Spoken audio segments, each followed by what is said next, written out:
Hello students, we were studying cell biology and the first part has been completed, that is cytology, जहां पर हमने बात करी है सेल की, सेल के स्ट्रक्चर्स की, उसके अंदर मिलने वाले स्ट्रक्चर्स की और उनके फंक्शंस की। अब अपन क्या देखने वाले हैं, सेल डिवीजन की, कैसे एक सेल से दूसरा सेल बनता है। साइटोलॉजी के अंदर जब अपन ने क्या पढ़ा था बेटा, सेल थ्योरी, तो कुछ याद करो, रुडोल्फ विर्चो ने क्या किया था, सेल थ्योरी को मॉडिफाई किया था और वैसा शेप दिया था उसको जैसा कि हम आज स्टडी करते हैं। उन्होंने क्या स्टेटमेंट दिया था, उनकी लैंग्वेज में क्या था, ओमनिस सेलुला इज सेलुले, और हम क्या बोलते हैं उसका English translation, new cells arise from pre existing cells. तो अब अपन देखेंगे how the new cells arise from the pre existing cell, कैसे अराइज हो रहे हैं बाय सेल डिवीजन। अब देखो सेल साइकिल और सेल डिवीजन में थोड़ा सा डिफरेंस है, इनफैक्ट थोड़ा सा नहीं, काफी ज्यादा डिफरेंस है। वर्ड में देखें तो सेल सेल है, दोनों में एक वर्ड का तो डिफरेंस है आगे साइकिल और डिवीजन का, पर इस एक वर्ड में बहुत सारी चीजें हैं। एक सेल है बेटा, वो डिवाइड करा, डिवाइड करके उसने नया सेल बनाया। अब ये नया सेल वापस डिवाइड होने के लायक बनेगा, फिर डिवाइड करेगा। तो बेटा दो डिविजन्स के बीच का जो पूरा का पूरा इवेंट चल रहे हैं, that is included in cell cycle. सिर्फ डिवीजन नहीं, दो डिवीजन के बीच का पार्ट भी इंक्लूड करेंगे तो क्या बनता है, complete cell cycle, one complete cell cycle. इस बात को और अच्छे से समझने के लिए let us see this example. एक डायग्रामेटिक इस चीज को अपन ने एक्सप्लेन किया है कि ये क्या है बेटा, एक सेल है। ये सेल क्या कर गया बेटा, सेल डिवाइड कर गया। New cells arise from the pre existing cell, pre existing cell से दो नए सेल का फॉर्मेशन हो गया है। अब ये तो हुआ सिर्फ सेल डिवीजन। सेल साइकिल क्या चीज है, दो डिवीजन के बीच का पूरा पार्ट है, इंक्लूडिंग द डिवीजन।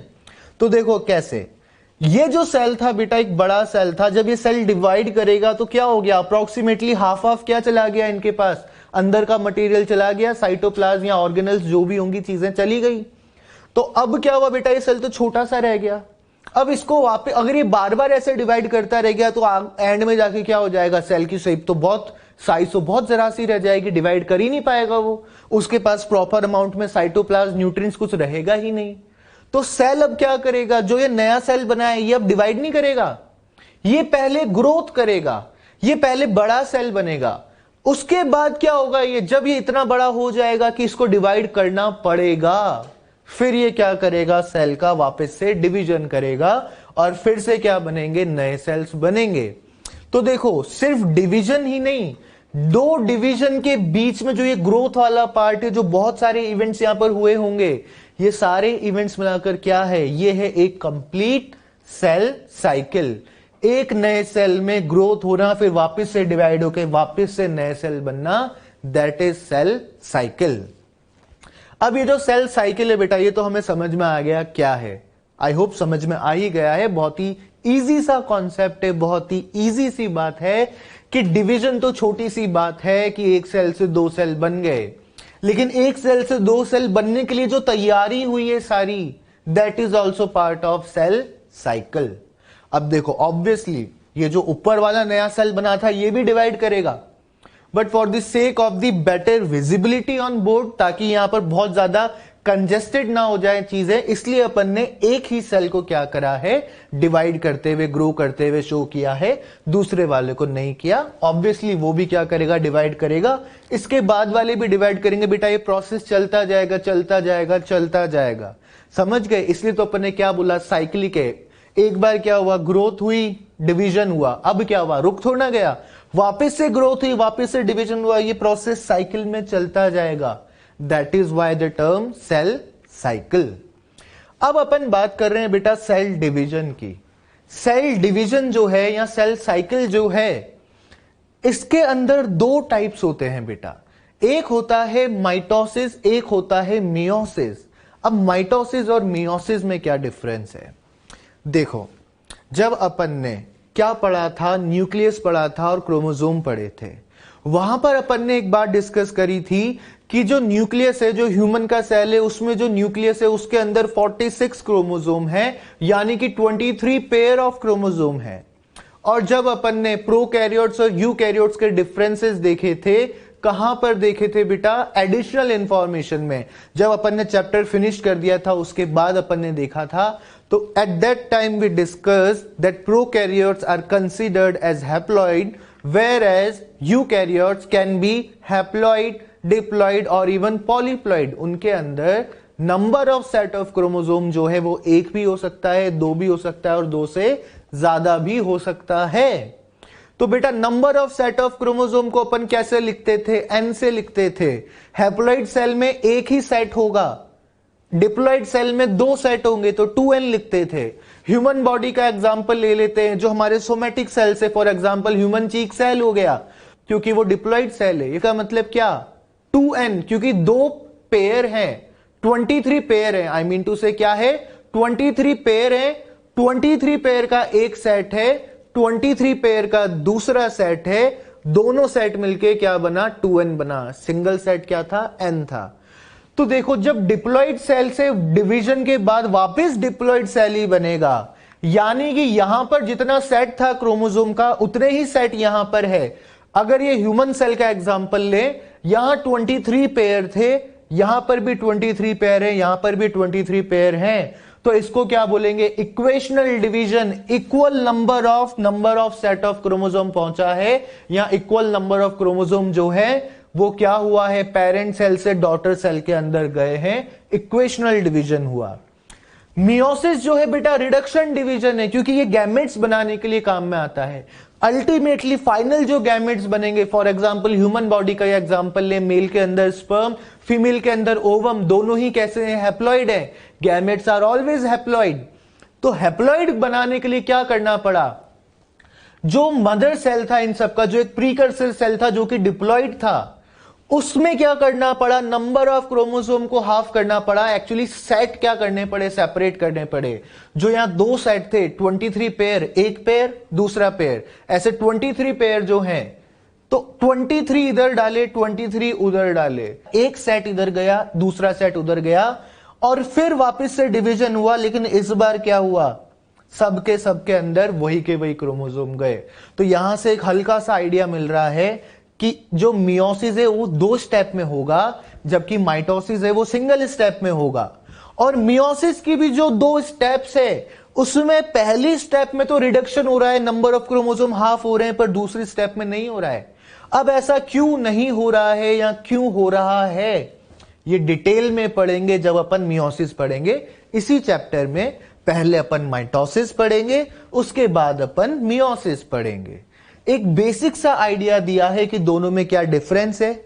और यहीं से एक बात और देखो कि अगर अपने को माइटोसिस की स्टडी करनी है तो सबसे अच्छा एग्जांपल क्या है? ऑनियन रूट टिप सेल को ले लो, उसको डिवाइड करते हुए देख लो, पूरा का पूरा माइटोसिस अपने को समझ में आ जाएगा। मियोसिस अगर समझना है तो इसकी स्टडी अपन किस में करेंगे? एंथर में करेंगे। प्लांट के अंदर होगा एंथर, जो मेल रिप्रोडक्टिव सिस्टम का जो पार्ट है, इसमें मेल गैमेट्स बनेंगे। तो कोई एक मदर सेल होगी, कोई एक पेरेंट सेल होगा जो कि डिप्लॉइड होगा, एक प्रीकर्सर गैमेट्स का।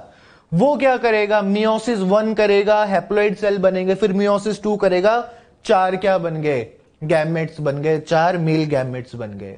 अब ये कैसे हो रहा है बेटा, इस बात को समझो। अभी अपन सिर्फ ये देख रहे हैं कि क्या होता है, कैसे होता है, मियोसिस के अंदर ही पढ़ेंगे। थोड़ा सा एक बेसिक आइडिया और देता हूं मैं आपको N2N, C2C इन टर्म्स का, क्योंकि ये टर्म्स अभी अपने काफी यूज में आने वाली हैं। बेटा N और 2N तो समझ में आ ही गया है कि अगर हैप्लॉइड है, अगर एक ही सेट ऑफ क्रोमोसोम है तो N है, दोनों सेट हैं तो क्या है? डिप्लॉइड है। ह्यूमन के एग्जांपल से समझो, 46 क्रोमोसोम है, यानी कि 23 + 23 है, तो क्या है? डिप्लॉइड है। हैप्लॉइड का मतलब क्या? इधर 23 है, उधर 23 है, एक सेल में 23 ही है, आधे ही क्रोमोसोम में एक ही सेट है, तो क्या है? N है। अब 2C और 4C वाली बात समझो।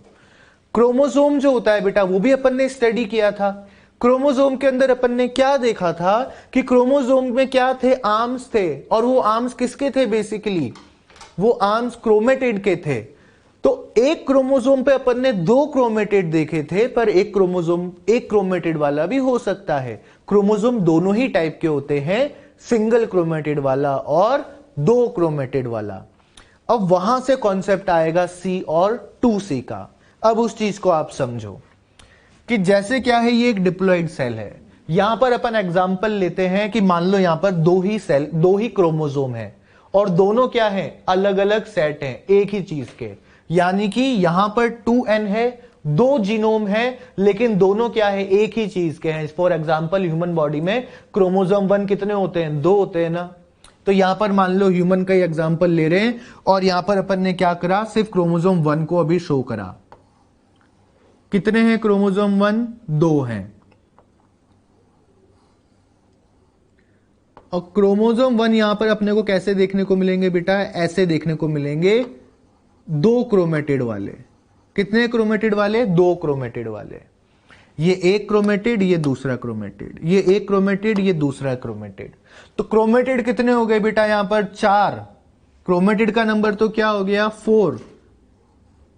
अगर क्रोमेटिड का नंबर 4 हो गया तो यहां पर अपन क्या बोल देंगे, 4C बोल देंगे। क्या बोल देंगे इसको, 4C। एन की बात करो बेटा, एन नंबर ऑफ क्रोमोसोम कितने हैं, 2, 2 सेट है ना, तो एन क्या हो गया, 2। तो ये सेल कैसा है, 2n और 4C। इस सेल के अंदर कोई भी पर्टिकुलर जो क्रोमोसोम है, कोई भी पर्टिकुलर जो क्रोमोसोम है, चाहे वो क्रोमोसोम 1 हो चाहे वो क्रोमोसोम 2 हो, उसका नंबर कितना होगा, 2। और उस पर्टिकुलर क्रोमोसोम के कितने क्रोमेटिड होंगे, 4। 2 इस क्रोमोसोम पर, 2 इस क्रोमोसोम पर, टोटल 4 क्रोमेटिड हो गए। तो ये हो गया 2n 4C कंडीशन। अब क्या हुआ बेटा, ये डिवाइड हुआ, सेल डिवाइड हुआ। तो सेल डिवाइड होने के बाद क्या हुआ बेटा, यहां पर 2n 2n ही है, प्लॉइडी में तो कोई चेंज नहीं आया। तो फिर ये डिवीजन कैसे हुआ, ये पहुंचे कैसे यहां पे। अब देखो यहां पर क्या हुआ, ये जो 2 क्रोमेटिड वाला क्रोमोसोम था, ये सिंगल क्रोमेटिड वाले में कन्वर्ट हो गया, ये स्प्लिट हो गया, ये ब्रेक हो गया। तो यहां पर क्या पहुंचा, दोनों क्रोमोसोम पहुंचे हैं। ये वाला इसको मान लेते हैं अपन कि ये 1 है, ये भी 1 है, लेकिन डिफरेंशिएट करने के लिए क्या मान लेते हैं कि ये 1A है, ये 1B है। ठीक है, एक मदर से आया था, एक फादर से आया था। तो क्या हुआ बेटा, यहां पर 1 पहुंचा है, 1A पहुंचा है और यहां पर 1B भी पहुंचा है। लेकिन यहां पर देखो 1A में 2 क्रोमेटिड थे, यहां पर एक ही क्रोमेटिड पहुंचा।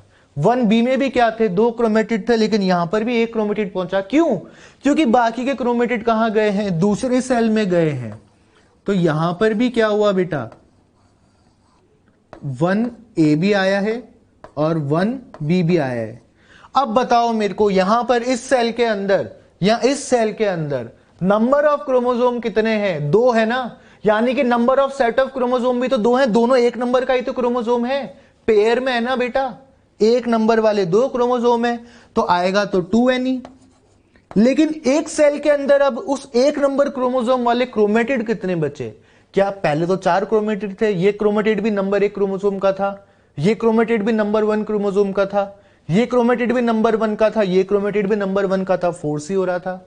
यहां पर क्या हुआ बेटा, यहां पर आप देखो नंबर 1 क्रोमोसोम पे एक क्रोमेटिड है, दूसरे वाले नंबर 1 क्रोमोसोम पे भी एक ही क्रोमेटिड है। तो ये क्या रह गया, 2n 2C कंडीशन आ गई है।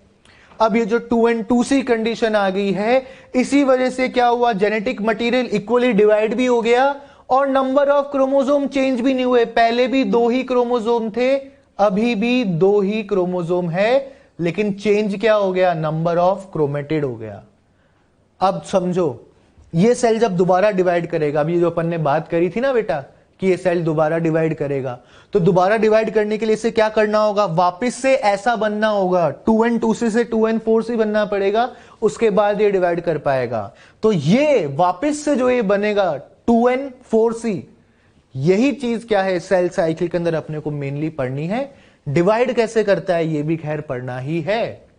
अब यहां पर भी देख लो मियोसिस में क्या होता है, बिल्कुल बेसिक, कैसे होता है वाली चीज क्या टॉपिक में पढ़ेंगे, अभी बस क्या देख रहे हैं, क्या होता है। तो यहां पर भी क्या होगा बेटा, अपन वही एग्जांपल ले लेते हैं कि क्रोमोसोम नंबर 1 है, तो डबल क्रोमेटिड वाला क्या है, क्रोमोसोम नंबर 1 है यहां पे भी। अब क्या होता है बेटा, यहां पर जब ये हैप्लॉइड सेल बनेगा, जब क्या होगा, मियोसिस फर्स्ट होगा, फर्स्ट टाइम जब ये सेल डिवाइड करेगा, तो ये दोनों सेपरेट हो जाएंगे, एक इस सेल में आ जाएगा और एक इस सेल के अंदर चला जाएगा। हालांकि जाने के पहले इनमें कुछ जेनेटिक वेरिएशंस आएंगे, वो कैसे आएंगे वो मियोसिस में समझेंगे, क्योंकि माइटोसिस में कोई जेनेटिक वेरिएशन नहीं आता, क्लोन बनते हैं, डॉटर सेल्स बनती हैं, पर यहां पर जेनेटिक वेरिएशन आते हैं, वो कैसे आते हैं मियोसिस में समझेंगे। पर समझो क्या हुआ, एक 1 नंबर का पूरा क्रोमोसोम दोनों क्रोमेटिड लेकर यहां पहुंच गया और दूसरा 1 नंबर का क्रोमोसोम दोनों क्रोमेटिड लेकर कहां पहुंच गया, दूसरे सेल में पहुंच गया। तो देखो ये क्या है, ये भी क्रोमोसोम 1 है, ये भी क्रोमोसोम 1 है। तो यहां पर क्या हुआ, क्रोमोसोम 1 पहुंच गया, क्रोमोसोम 1 यहां पर पहुंच गया, अपने दोनों क्रोमेटिड लेकर आया है। ये लीजिए दोनों क्रोमेटिड लेकर आया है। यहां पर भी देख लीजिए क्या हुआ है, दोनों क्रोमेटिड लेकर आया है। यहां पर बात करें बेटा, जैसे यहां पर था 2n4c, तो यहां पर भी क्या है, नंबर ऑफ क्रोमोसोम 2n हो गया। Number of set of chromosome कितने हैं, 2 सेट है ना, एक सेट ये, दूसरा सेट ये, दोनों नंबर 1 ही तो क्रोमोसोम है। ये 1 और वो 2 होता तो 2n थोड़ा ना बोलते, फिर तो नंबर 1 भी एक है, नंबर 2 भी एक ही है, फिर तो हैप्लॉइड हो जाता वो, भले क्रोमोसोम 2 पर सेट तो एक ही है। अपन बात किसकी कर रहे हैं, सेट की। 1 नंबर का क्रोमोसोम 1, 1 नंबर का क्रोमोसोम 2, तो एक जैसे 2 क्रोमोसोम 2 सेट है, 2n हो गया। नंबर ऑफ क्रोमेटिड कितने, 1 2 3 4, एक नंबर वाले क्रोमेटिड कितने हैं, 4, 2n4c कंडीशन। लेकिन यहां पर देखो बेटा, यहां क्या हुआ, क्रोमोसोम जो है, क्रोमोसोम क्या हो गया बेटा, एक यहां पहुंच गया, एक यहां पहुंच गया, तो ये क्या हो गया, 2n से n ही तो रह गया, ये तो बेटा n हो गया है। अब क्रोमेटिड भी तो चेंज हो गए। यहां पर क्या था, एक नंबर वाले क्रोमेटिड कितने थे, 1 2 3 4, यहां क्रोमोसोम 1 पे कितने क्रोमेटिड है, 2 क्रोमेटिड है। तो नंबर 1 क्रोमोसोम टाइप के जो क्रोमेटिड है वो अब 2 ही तो रह गए, तो ये क्या हो गया बेटा, N2C रह गया है। क्रोमेटिड भी तो कम हो गई ना उस सेल के अंदर, जब एक क्रोमोसोम आया अपने साथ 2 क्रोमेटिड लाया, जब 2 क्रोमेटिड थे तो एक साथ 4 क्रोमोसोम थे, तो ये क्या रह गया, N2C। सिमिलरली ये वाला भी क्या रह गया, N और 2C, ये भी क्रोमोसोम 1 है, ये भी क्रोमोसोम 1 है। एक क्रोमोसोम पहुंचा 2 क्रोमेटिड के साथ, एक क्रोमोसोम पहुंचा 2 क्रोमेटिड के साथ। अब क्या होगा, ये स्प्लिट हो जाएगा, जैसे यहां पर ये आधे आधे हो गए थे ना जाने के लिए, अब वैसे ही क्या हो जाएंगे, ये भी हाफ हो जाएगा, एक क्रोमेटिड इधर, एक क्रोमेटिड इधर। तो यहां पर एक क्रोमेटिड पहुंचेगा, यहां पर एक क्रोमेटिड पहुंचेगा, यहां पर एक क्रोमेटिड पहुंचेगा, यहां पर एक क्रोमेटिड पहुंचेगा। तो अब क्या हुआ बेटा, प्लॉइडी तो पहले भी n थी, अभी भी n है। यहां पर 1 नंबर का क्रोमोसोम 1 है, यहां पर भी 1 है, यहां पर भी 1 है, यहां पर भी 1 है। पर क्रोमेटिड में क्या हो गया, चेंज हो गया। क्रोमेटिड यहां पर 2 थे, अब क्रोमेटिड भी क्या रह गया, 1। तो यहां पर जो फाइनल सेल बना, जो गैमेट बने, उसमें क्या हुआ, n और c रहा।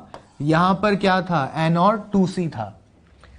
ये एक बेसिक सा आइडिया आपको दिया है। ये चीज अपन दोबारा और अच्छे से देखेंगे और अच्छे डायग्राम से, बस दोबारा जब अपन देखें तो आप थोड़ा थोड़ा रिकॉल कर सको, एकदम से नया सा नहीं लगे कि सर ये क्या चीजें हैं। इसलिए एक बार बेसिक समझा दिया है कि n का मतलब क्या है और c का मतलब क्या है। एक जैसे 2 क्रोमोसोम 2n, एक जैसा एक ही क्रोमोसोम n, एक क्रोमोसोम पे 2 क्रोमेटिड और 2 क्रोमोसोम में तो 4c, टोटल 4 क्रोमेटिड हैं 1 नंबर क्रोमोसोम वाले। एक क्रोमोसोम है उस पे 2 क्रोमेटिड है, कोई दूसरा 1 नंबर का क्रोमोसोम नहीं है, तो एक क्रोमोसोम उस पर 2 क्रोमेटिड, N2C। एक क्रोमोसोम उस पे क्रोमेटिड भी एक ही, तो क्या हो गया, N और C हो गया। समझ गए इस चीज को। तो इसी के साथ क्या होता है, अपना टाइप्स ऑफ सेल डिवीजन वाला जो छोटा सा टॉपिक था, बेसिक सा टॉपिक, वो खत्म हो जाता है। अब अपने को क्या शुरू करना है, main topic, that is mitosis. Meiosis mitosis के बाद में पढ़ेंगे। अब माइटोसिस के अंदर अपन क्या देखने वाले हैं, माइटोसिस के अंदर सबसे पहले अपन देखेंगे कॉजेज ऑफ माइटोसिस। माइटोसिस हो ही क्यों रहा है, ऐसा क्या हो गया है सेल में कि सेल को डिवाइड करना पड़ रहा है। तो अब अपन आते हैं बेटा कॉजेज ऑफ माइटोसिस पे। तो इसके लिए अपने पास 2 थ्योरीज है।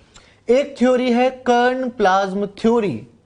कर्ण प्लाज्म का मतलब है न्यूक्लियस और जो बाहर साइटोप्लाज्म है, इनके बीच का जो रेशो है उसकी बात होगी। सरफेस वॉल्यूम रेशो थ्योरी दूसरी थ्योरी है, वो थ्योरी किसकी बात करेगी? सेल के अंदर के वॉल्यूम की और सेल की सरफेस की, उसकी प्लाज्मा मेम्ब्रेन के सरफेस की। तो पहले अपन पढ़ते हैं germ plasm theory. It was proposed by Hertwig in 1903, काफी पहले, लगभग आज से 100 साल या 120 साल के आसपास अपन मान लेते हैं। इतना पहले क्या हुआ था? ये थ्योरी दी थी किसने? हर्टविग ने। इन्होंने क्या बोला कि माइटोसिस तब होता है जब डिस्टर्ब हो जाता है क्या? कैरियोप्लाज्मिक इंडेक्स या फिर nucleocytoplasmic ratio of the cell. तो बेटा कैरियोप्लाज्मिक इंडेक्स का मतलब ही क्या है? न्यूक्लियोसाइटोप्लाज्मिक रेशो, यानी कि न्यूक्लियोप्लाज्म और साइटोप्लाज्म का रेशो जब ये डिस्टर्ब हो जाता है, बेसिकली जब ये डिक्रीज हो जाता है, तब सेल क्या करता है? डिवाइड करता है। तब उसे क्या करना होता है? माइटोसिस करना पड़ता है।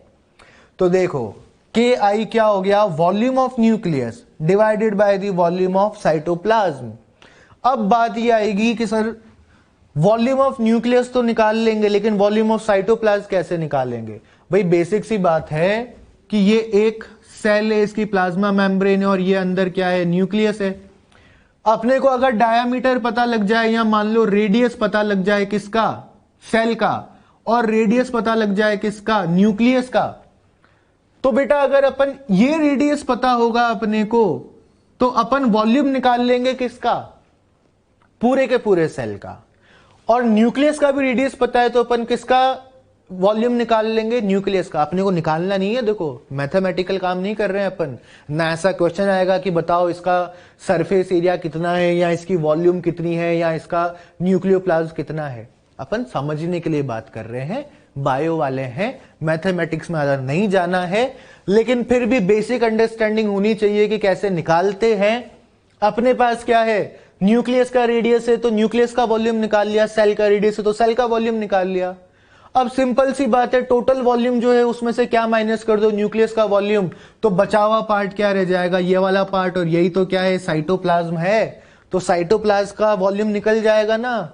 Volume of cytoplasm is equals to volume of cell minus volume of nucleus.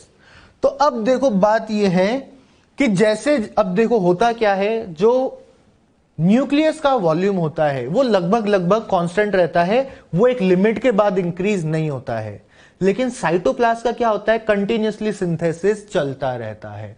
तो साइटोप्लाज्म बढ़ता जाता है, बढ़ता जाता है, बढ़ता ही जाता है। अब जैसे जैसे साइटोप्लाज्म इंक्रीज होगा वैसे वैसे क्या होगा बेटा? नीचे वाला पार्ट बड़ा होता जा रहा है, ऊपर वाला पार्ट छोटा, तो इसकी वैल्यू क्या होती जाएगी? कम होती जाएगी ना। बेसिक मैथमेटिक्स तो आती है। 10 को 10 से डिवाइड करोगे 1 आएगा, 10 को 20 से डिवाइड करोगे हाफ रह जाएगा, 10 को 40 से डिवाइड करोगे 1/4 यानी कि 0.25 रह जाएगा। तो जैसे जैसे साइटोप्लाज्म बढ़ेगा वैसे वैसे क्या होगा? KI डिक्रीज हो जाएगा, क्योंकि वॉल्यूम ऑफ न्यूक्लियस तो लगभग एक टाइम के बाद कांस्टेंट हो जाएगा। तो बेटा इसका मतलब यह हुआ कि जैसे जैसे साइटोप्लाज्म बढ़ेगा वैसे वैसे KI डिक्रीज होगा, और जब KI एक लिमिट से ज्यादा डिक्रीज हो जाएगा तो सेल को क्या करना पड़ जाएगा? डिवाइड करना पड़ जाएगा। क्यों डिवाइड करना पड़ जाएगा? क्योंकि समझो बात को कि ये एक सेल है, इसके पास ये न्यूक्लियस है, ये न्यूक्लियस क्या कर रहा है? साइटोप्लाज्म को कंट्रोल कर रहा है। साइटोप्लाज्म क्या है? Main arena of cellular activities. पढ़ा था ना, आ रहा है याद?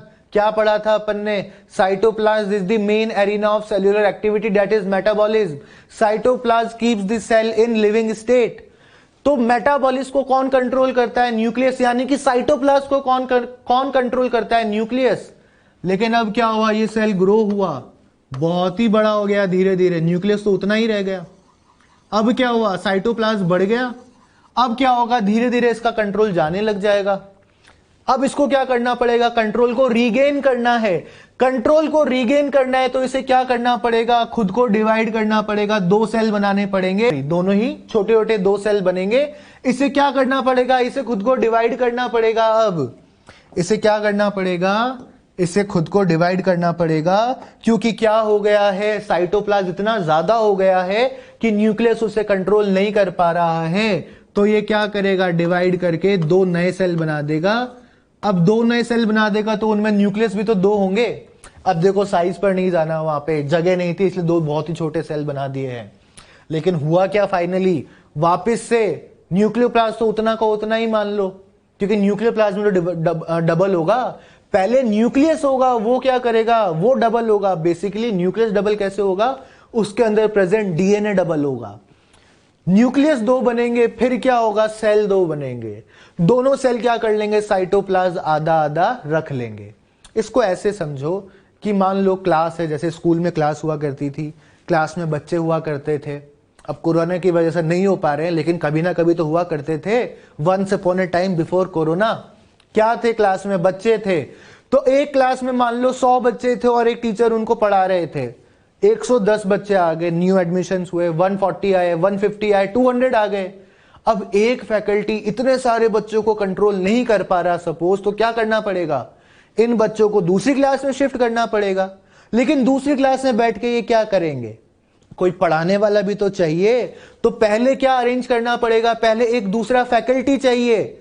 उसके बाद क्या होगा, बच्चे आधे आधे डिवाइड हो जाएंगे, 100 इसके पास 100 इसके पास। अब दोनों का क्या हो गया, फैकल्टी का, दोनों को अपना अपना अपनी क्लास पे कंट्रोल मिल गया है। वही बात सेल के साथ चल रही है कि सेल था छोटा सा, उसमें कम साइटोप्लाज्म था, तो न्यूक्लियस आराम से कंट्रोल कर रहा था। साइटोप्लाज्म बढ़ गया तो क्या हुआ, कंट्रोल करने वाले जो मेटाबॉलिक एक्टिविटीज है वो बढ़ गई, अब वो कंट्रोल नहीं कर पा रहा है।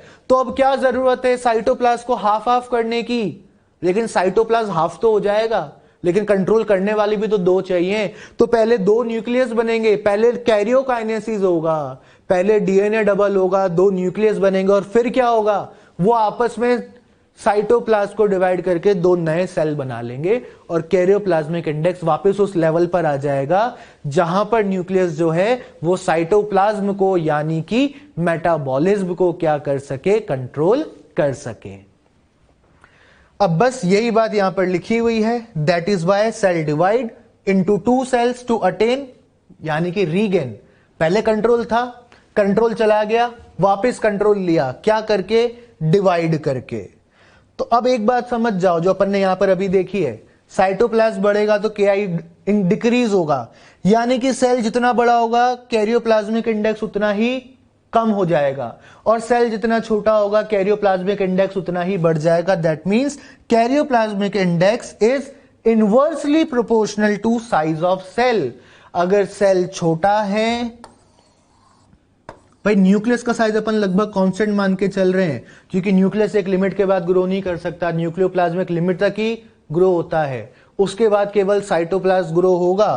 तो अपन मान लेते हैं कि यहां पर जो साइटोप्लाज्म है, हाइपोथेटिकल यूनिट ले लेते हैं, what ever unit it is, जो साइटोप्लाज्म है वो क्या है, 20 है, और न्यूक्लियोप्लाज्म जो है वो 10 यूनिट है। तो यहां पर रेशियो क्या आ गया, 1/2 आ गया। अब लेकिन अगर बड़ा सेल हुआ, बड़ा सेल है, न्यूक्लियोप्लाज्म लगभग उतना ही ले लेते हैं अपन 10, लेकिन साइटोप्लाज्म बहुत ज्यादा है, इस बार बड़ा सेल है, साइटोप्लाज्म ज्यादा है, ये 40 है। तो बेटा क्या हो गया, यहां पर आंसर क्या आएगा, 1/4।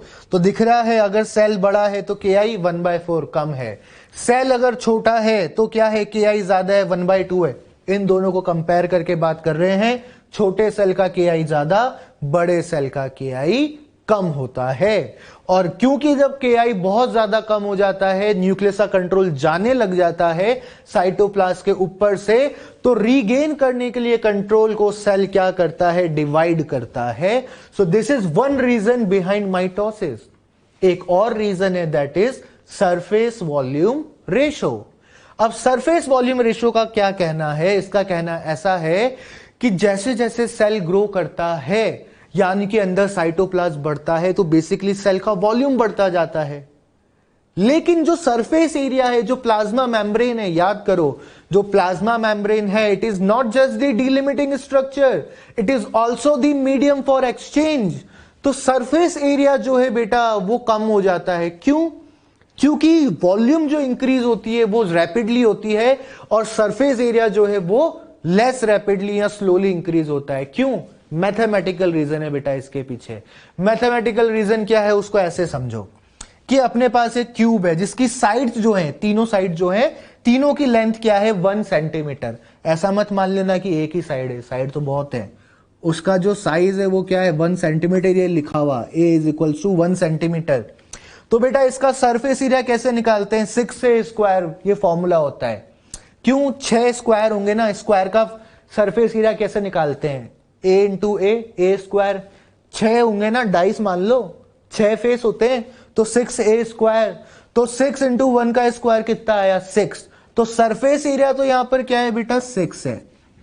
अब वॉल्यूम कैसे निकालते हैं, वॉल्यूम निकालते हैं लेंथ ब्रेड्थ और हाइट तीनों को मल्टीप्लाई करके, और यहां पर तीनों ही क्या है, 1 है, तो 1 का क्यूब करोगे तो क्या आएगा, 1 आएगा। सरफेस डिवाइड बाय वॉल्यूम करो, 6 डिवाइड बाय 1 कितना आया, 6। तो अभी सरफेस का और वॉल्यूम का जो रेशो है, सरफेस बाय वॉल्यूम जो है वो 6 है। लेकिन अब इस क्यूब को बड़ा कर दो, इसकी साइज को डबल कर दो, a को 1 की जगह क्या ले लो, 2 सेंटीमीटर ले लो। तो जैसे ही 2 सेंटीमीटर लिया, साइड क्या हो गई, 2 सेंटीमीटर की हो गई। अब सरफेस क्या हो गई, 6a² के हिसाब से 2 का स्क्वायर करेंगे, अब क्या आएगा, 4, और 6 साइड है तो 6 से मल्टीप्लाई किया, 24 आया। वॉल्यूम क्या हुई, लेकिन वॉल्यूम क्यूब में इंक्रीज हुई, वॉल्यूम क्या आ गई, 2 का क्यूब इज इक्वल्स टू 8 हो गया। तो बेटा अब क्या करा अपन ने, सरफेस एरिया बाय वॉल्यूम किया, तो 24/8 3। देखो कितना डिक्रीज हो गया, एक ही बार में हाफ हो गया। अभी तो लेकिन सेल और ग्रो करेगा, अपन अपने मैथमेटिकली क्यूब को और ग्रो कर देते हैं, ए की वैल्यू 2 सेंटीमीटर से 3 सेंटीमीटर ले लेते हैं। तो अब क्या हुआ बेटा, जो साइड से हैं सारी साइड 3 सेंटीमीटर की हो गई, जो लेंथ है ए की वैल्यू 3 सेंटीमीटर। तो अब की बार सरफेस एरिया क्या हुआ, 3 का स्क्वायर 54, मतलब 3 का स्क्वायर 9 इंटू 6 साइड है ना, तो 54, और वॉल्यूम कितना हो गया बेटा, सीधा क्यूब हुआ वो तो 27। अब डिवाइड करो तो क्या रह गया, 2 रह गया। तो इसका मतलब क्या समझ में आ रहा है, वॉल्यूम तो बहुत जल्दी जल्दी इंक्रीज होता है, क्योंकि वॉल्यूम के फॉर्मूला में क्यूब करते हैं अपन, लेकिन सरफेस एरिया धीरे इंक्रीज होता है, क्योंकि उसके में अपन क्या करते हैं, स्क्वायर करते हैं। तो एक टाइम बाद सेल इतना बड़ा हो जाएगा कि वो जो प्लाज्मा मेम्ब्रेन है, वो जो बाउंड्री है, वो बाउंड्री इतनी सफिशिएंट नहीं रहेगी कि वो रिक्वायर्ड एक्सचेंजेस करा सके। तो अब क्या होगा, या तो सेल बर्स्ट हो जाएगा, जैसे बलून बर्स्ट हो जाता है, फूलते फूलते बर्स्ट हो जाता है, या फिर अब सेल को क्या करना पड़ेगा, डिवाइड करना पड़ेगा, अलग अलग 2 साइटोप्लाज्म, 2 अलग अलग बाउंड्रीज बनानी पड़ेंगी, ताकि क्या हो, सरफेस एरिया सफिशिएंट रहे, अंदर मेटाबॉलिज्म जो चल रहा है उसके लिए जो एक्सचेंज करने हैं इंटरनल और एक्सटर्नल एनवायरनमेंट के बीच, वो हो सके। एक्सचेंज बेटा बेसिक से, ग्लूकोज आएगा फॉर एग्जांपल, फूड आएगा, वेस्ट मटेरियल जाएगा, O2 आएगा, CO2 जाएगा, अगर एरोबिक रेस्पिरेशन की बात करें तो इस सब के लिए एक्सचेंज का मीडियम चाहिए ना, तो वो मीडियम कम पड़ गया था। क्यों, क्योंकि वॉल्यूम बहुत ज्यादा बढ़ गई थी, सरफेस एरिया कम रह गया था, तो सेल को क्या करना पड़ा, डिवाइड करना पड़ा। अब एक बात जो याद रखना, ये कभी मत सोचना पहले वाली थ्योरी गलत है बाद वाली सही है, या बाद वाली गलत है पहली वाली सही है। दोनों ही थ्योरी सही है, दोनों ही रीजन है बिहाइंड माइटोसिस। माइटोसिस होने के लिए ये दोनों ही रीजन क्या है, बिल्कुल वैलिड है, बिल्कुल सही है। We have already discussed the reasons behind mitosis. 2 चीजें हमने देखी हैं, basically 2 theories, one is surface volume ratio, another is karyoplasmic index theory। इन दोनों के अंदर क्या है बेटा, किसी अलग अलग रीजन से सेल को डिवाइड करना पड़ता है, और दोनों ही रीजंस क्या हैं, बिल्कुल सही है। या तो न्यूक्लियस का कंट्रोल चला जाता है तो उससे कंट्रोल रीगेन करना होता है, या फिर सरफेस एरिया कम रह जाता है, वॉल्यूम इतनी इंक्रीज हो जाती है कि सरफेस एरिया इनसफिशिएंट हो जाता है, तो सेल को क्या करना पड़ता है, डिवाइड करना पड़ जाता है। अब अपन देखने वाले हैं माइटोसिस को, सेल साइकिल को। तो बेसिक सी बात है, जो सेल साइकिल है इसका जो ड्यूरेशन होता है कि एक सेल कितने ड्यूरेशन में डिवाइड होकर 2 नए सेल बना लेगा, और जो बीच का टाइम है पूरा का पूरा सेल साइकिल में, डिवाइड करने के पहले जो उसको ग्रोथ करनी है, डिवीजन की तैयारी करनी है, इस सब चीजों में जो टाइम लग रहा है वो वेरी करता है सेल टू सेल या फिर organism to organism. For example as we are humans, हमारे अंदर भी क्या है, सेल से हम भी ऑर्गेनिज्म है। हमारा जो सेल है, ह्यूमन सेल है, it takes around 24 hours to divide. 24 hours लगते हैं उसको सेल साइकिल पूरा करने में, सिर्फ डिवाइड करने में नहीं, एक्चुअली पूरा सेल साइकिल पूरा करने में। मतलब क्या हो गया, जितनी भी प्रिपरेशन करनी थी, जो ग्रोथ करनी थी वो करी, और उसके बाद क्या करा, डिवाइड करा। The entire process takes around 24 hours. Yeast का एग्जांपल अगर अपन लें, जो यूनिसेल्युलर फंजाई है यीस्ट, उसको लगते हैं 90 minutes to complete cell cycle. अब बेटा जो सेल साइकिल है इसके दो पार्ट अपन ने कर रखे हैं। एक इंटरफेस, जब सेल एक्चुअली में डिवाइड नहीं हो रहा है, जब वो डिवीजन की प्रिपरेशन कर रहा है। एंड एम फेज और डिवीजन फेज, जहां पर under the microscope the cell will be observe dividing. ये वो फेज है जब अपने को माइक्रोस्कोप के अंदर देखने पर सेल एक्चुअली में डिवाइड होता हुआ 1 से 2 सेल बनते हुए दिखेंगे। उसके अंदर अपने को फिजिकल चेंजेस, मॉर्फोलॉजिकल चेंजेस देखने को मिलेंगे। ये वो फेज है बेटा इंटरफेस, जहां पर अपने को सेल डिवाइड होता हुआ नहीं दिखता है। अपने को ऐसा लगता है कि सेल अभी रेस्ट कर रहा है, पर वो रेस्ट नहीं कर रहा है, मेटाबॉलिकली बहुत एक्टिव है। वो क्या कर रहा है, सारी की सारी प्रिपरेशन कर रहा है। किस चीज की, सेल के डिवीजन की। इसको ऐसा समझ लो कि जैसे नीट का एग्जाम देने जा रहे हैं अपन, नीट का एग्जाम है वो क्या है, एम फेज है, डिवीजन फेज है। उस दिन सारी मेहनत करते हुए देखेंगे अपने को, जो इन्विजिलेटर होगा वो देखेगा ये बच्चा क्या कर रहा है, एग्जाम दे रहा है। सबसे इंपॉर्टेंट दिन क्या है, यही तो है अपने लिए, नीट का एग्जाम, जिस दिन अपने को नर्वस नहीं होना है, अपना कॉन्फिडेंस बिल्कुल हाई रखना है और पेपर एकदम क्रैक करके आना है। लेकिन क्या अपन डायरेक्ट यहां पहुंच गए थे क्या? पहले अपन ने साल भर क्या करी है, प्रिपरेशन करी है। तो दुनिया की नजर में हो सकता है अपन रेस्ट कर रहे हो क्योंकि अभी एग्जाम में नहीं बैठे हैं, पर हम क्या कर रहे हैं, मेहनत कर रहे हैं, तैयारी कर रहे हैं किसकी, नीट के एग्जाम की। बस वैसे ही सेल को क्या करना है, डिवाइड करना है। तो डिवीजन का टाइम आने के पहले जो प्रिपरेशन का टाइम लगा है, दैट इज इंटरफेज। इसको पहले रेस्टिंग फेज मान लिया जाता था, पर एक्चुअली में ये क्या है, सबसे ज्यादा एक्टिव फेज है। इसी टाइम पर क्या हो रही है, सारी प्रिपरेशन हो रही है।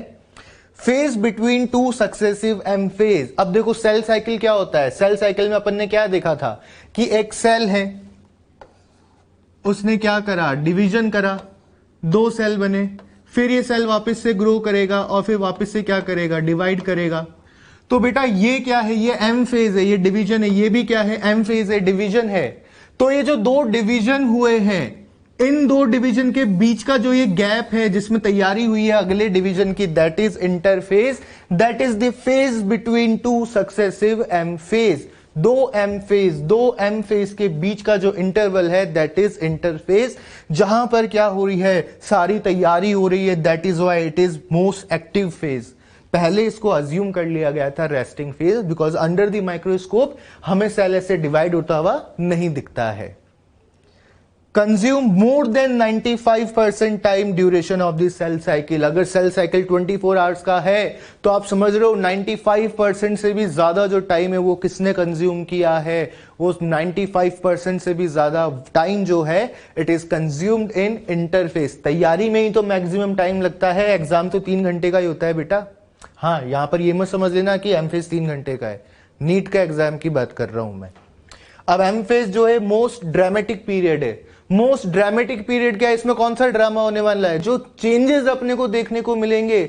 अपन देखेंगे कि क्या हुआ है, जो न्यूक्लियर एनवेलप है वो गायब हो रहा है, वो डिसअपियर हो रहा है। एंडोप्लाज्मिक रेटिकुलम डिसअपियर हो गया, गोल्जी बॉडी डिसअपियर हो गया, न्यूक्लियस डिसअपियर हो गया, और क्या कंडेंस हो गया, क्रोमेटिन कंडेंस हो गया, और क्या आ गए, क्रोमोसोम। क्रोमोसोम इक्वेटर पर आ गए, सेल के बिल्कुल बीच में आ गए, सेंटर पे अलाइन हो गए, फिर स्प्लिट हो गए, 1 से 2 हो गए क्रोमोसोम, और फिर वो अपोजिट पोल पर गए, और फिर क्या हुआ, वापस डीकंडेंस हुए, 2 न्यूक्लियस बने और सेल क्या हुआ, डिवाइड हो गया। This is the drama that we are talking about over here. That is why it is the most dramatic period. Consume less than 5% of total duration of cell cycle. Cell cycle का less than 5% duration जो होता है बेटा, वो कौन consume करता है, M phase consume करता है। ऐसा मान लो कि जो इंटरफेज है, अगर ह्यूमन सेल की बात करें तो ये 23 आवर्स का है और ये केवल 1 आवर का है। टोटल 24 आवर्स क्या हो गया, टाइम ड्यूरेशन हो गया है। फिर बेटा अब अपन बात करते हैं डिटेल में इंटरफेस की। बेसिकली 2 पार्ट है ना, इंटरफेस एंड एम फेज। तो पहले इंटरफेस डिस्कस करते हैं, फिर एम फेज डिस्कस करेंगे, फिर पूरे को डायग्रामेटिकली एक साइकिल के अंदर अपन क्या करेंगे, डिस्कस करेंगे। इंटरफेस की बात करें बेटा अगर अपन, तो इंटरफेस के अंदर 3 पार्ट होते हैं। पहला पार्ट G1 या फिर फर्स्ट गैप। दूसरा पार्ट एस फेज यानी कि सिंथेसिस फेज, और तीसरा पार्ट G2 फेज या फिर सेकंड गैप। अब देखो इनके अंदर डिफरेंस क्या है।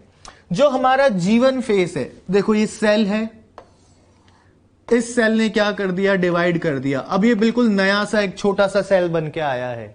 जब ये नया सा सेल बन के आया है तो ये किसमें है, G1 फेज में। अब ये क्या करेगा, बहुत सारी ग्रोथ करेगा, ग्रोथ करके बड़ा सा सेल हो जाएगा।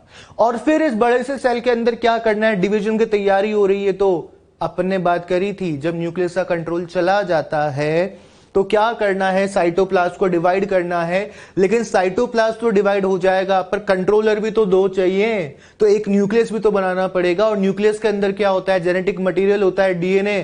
तो डीएनए को भी क्या करना पड़ेगा, डुप्लीकेट करना पड़ेगा, ताकि एक डीएनए जो है वो इस साइड चला जाए एक सेल में, और जो रेप्लिकेट किया हुआ डीएनए है वो दूसरी साइड चला जाए, ताकि दोनों के अंदर आइडेंटिकल इंफॉर्मेशन प्रेजेंट रहे। तो वो चीज क्या है, एस फेज है, जिसमें क्या होगा, डीएनए का सिंथेसिस होगा। फिर उसके बाद थोड़ा सा और ग्रो करेगा, थोड़ी सी फाइनल प्रिपरेशन करेगा सेल अपने डिवीजन के लिए, और उसको अपन ने क्या बोला है, G2 फेज। अब एक बात को समझो, ये फेज एस फेज के पहले है, ये फेज एस फेज के बाद में है। G2 के जस्ट बाद में क्या आता है, G2 के जस्ट बाद में आएगा M फेज यानी कि डिवीजन फेज। और G1 के जस्ट पहले क्या था, ये सेल डिवाइड होकर ही तो आया है G1 के अंदर। तो इसके जस्ट पहले क्या रहा था, इसके जस्ट पहले भी क्या रहा था, M फेज रहा था, यानी कि डिवीजन फेज रहा था। तो अपन क्या बोल सकते हैं, इसको पोस्ट माइटोसिस बोल सकते हैं या पोस्ट डिवीजन बोल सकते हैं, और इसको प्री माइटोसिस या प्री डिवीजन फेज भी बोल सकते हैं। फिर बेटा ये एस फेज है, यहां पर डीएनए का सिंथेसिस हो रहा है। तो ये जो फेज है ये डीएनए के सिंथेसिस के पहले है, तो इसको प्री सिंथेसिस बोल सकते हैं, इसको पोस्ट डीएनए सिंथेसिस फेज भी बोल सकते हैं। अब यही बातें हैं बेटा, ये इंटरवल है between mitosis and initiation of DNA replication. ये क्या है, माइटोसिस हुआ, माइटोसिस के बाद क्या होगा, डीएनए का रेप्लिकेशन। इन दोनों के बीच का जो इंटरवल है जहां पर सेल ने मैक्सिमम ग्रोथ करी है, वो फेज कौन सा है, G1 फेज, ग्रोथ 1 फेज या फर्स्ट गैप फेज।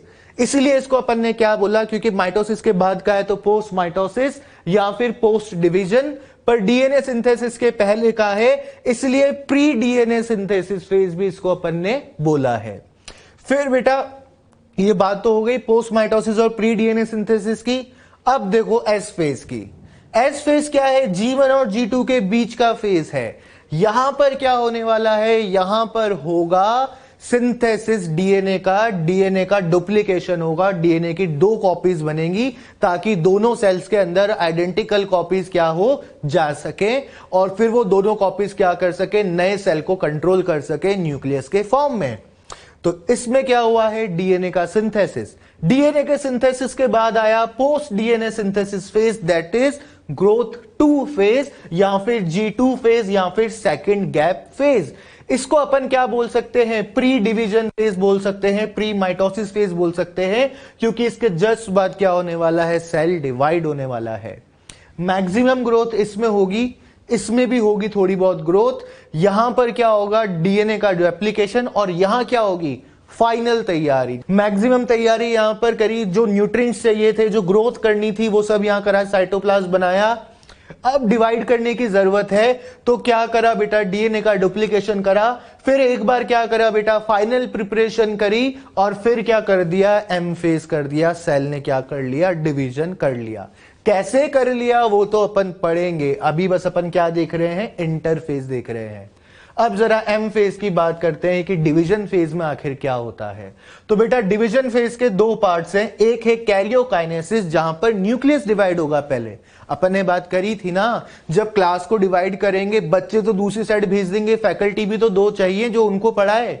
तो न्यूक्लियस में तो सेल में भी तो वही बात है कि साइटोप्लाज्म तो हाफ हाफ कर देंगे, लेकिन उसके पहले क्या चाहिए, 2 न्यूक्लियस। तो पहले क्या होगा, न्यूक्लियस डिवाइड होगा, न्यूक्लियस 1 से 2 बनेंगे, उसके बाद साइटोप्लाज्म को डिवाइड करा जाएगा। आधा साइटोप्लाज्म एक न्यूक्लियस के पास, आधा दूसरे के पास, 2 इंडिविजुअल सेल बन जाएंगे। दोनों न्यूक्लियस अपने अपने साइटोप्लाज्म को इंडिविजुअली कंट्रोल आराम से कर लेंगे। कैरियोकाइनेसिस है बेटा, वो कैरियोकाइनेसिस कोई सिंगल स्टेप प्रोसेस नहीं है, काफी टाइम लगता है इसके अंदर, और 4 स्टेप्स में कंप्लीट होता है। The very first step prophase सबसे लंबी स्टेप है इसके अंदर, जहां पर अपन देखेंगे कि जो न्यूक्लियस है वो डिसअपियर हो रहा है और धीरे धीरे क्रोमोसोम्स जो हैं वो अपीयर हो रहे हैं। फिर अपन देखेंगे मेटाफेज, जहां पर क्या होगा, मेटाफेज प्लेट का फॉर्मेशन होगा, सारे के सारे क्रोमोसोम इक्वेटर पर अलाइन हो जाएंगे। फिर अपन देखेंगे एनाफेज, जो सबसे कम ड्यूरेशन का होता है। इसमें क्या होगा, क्रोमोसोम स्प्लिट होगा, 1 से 2 क्रोमोसोम बनेंगे। कैसे बनेंगे वो अपन एम फेज में डिटेल में देखेंगे जब एनाफेज को as a separate topic detail में पढ़ेंगे। और फिर फाइनल स्टेप टीलोफेज, जो प्रोफेज का रिवर्स होता है। यहां पर क्या होता है, प्रोफेज के अंदर तो न्यूक्लियर एनवेलप गायब हुआ था, यहां पर वापस से न्यूक्लियर एनवेलप अपीयर होगा। यहां पर क्या होता है, क्रोमोसोम अपीयर हुए थे, यहां क्रोमोसोम डिसअपीयर हो जाएंगे, वापस से क्या हो जाएगा, न्यूक्लियस बन जाएगा। तो यानी कि जो हमारा कैरियोकाइनेसिस है, यानी कि जो डिवीजन ऑफ न्यूक्लियस है वो पहले होगा और साइटोप्लाज्म का डिवीजन बाद में होगा। कैरियोकाइनेसिस की फर्स्ट स्टेप है प्रोफेज, फिर मेटाफेज, फिर एनाफेज, फाइनली टीलोफेज होगा। लॉन्गेस्ट जो है वो प्रोफेज होगा, शॉर्टेस्ट जो है वो एनाफेज होगा।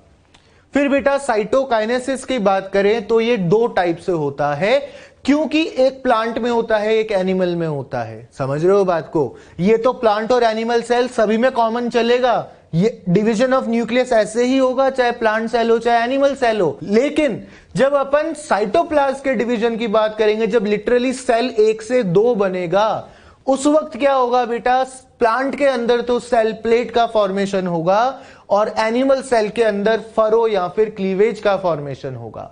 अब इन दोनों में डिफरेंस क्या है ये समझ लो, बहुत ही बेसिक सी बात है कि जो हमारा प्लांट सेल होता है, प्लांट सेल के अंदर क्या होता है बेटा, कि जैसे मान लो ये एक सेल है, तो सेल के अंदर पहले एक प्लेट बनती है जो अंदर से बाहर की तरफ क्या करती है, सेल को अंदर से बाहर की तरफ सेंट्रीफ्यूगल फैशन में क्या करती है, डिवाइड करती है।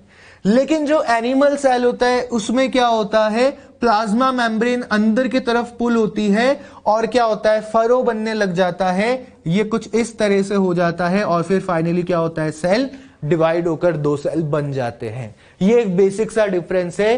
प्लांट सेल के अंदर सेल प्लेट बनेगी, वहां फरो का फॉर्मेशन नहीं होगा, वहां प्लाज्मा मेम्ब्रेन को अंदर की तरफ सेंट्रीपिटल फैशन में पुल नहीं किया जाएगा। यहां पर जो डिवीजन है वो इनर से आउटर साइड होगा, सेल का डिवीजन पूरा हो जाएगा। तो ये डिफरेंस हो गया बेटा प्लांट और एनिमल के साइटोकाइनेसिस में। अब देखो जो अपन ने बातें पढ़ी हैं, अब इनको कंबाइनली देख रहे हैं। इंटरफेस की जो इंपॉर्टेंट बातें हैं जो हमें डिटेल में याद रखनी है उनको पढ़ेंगे।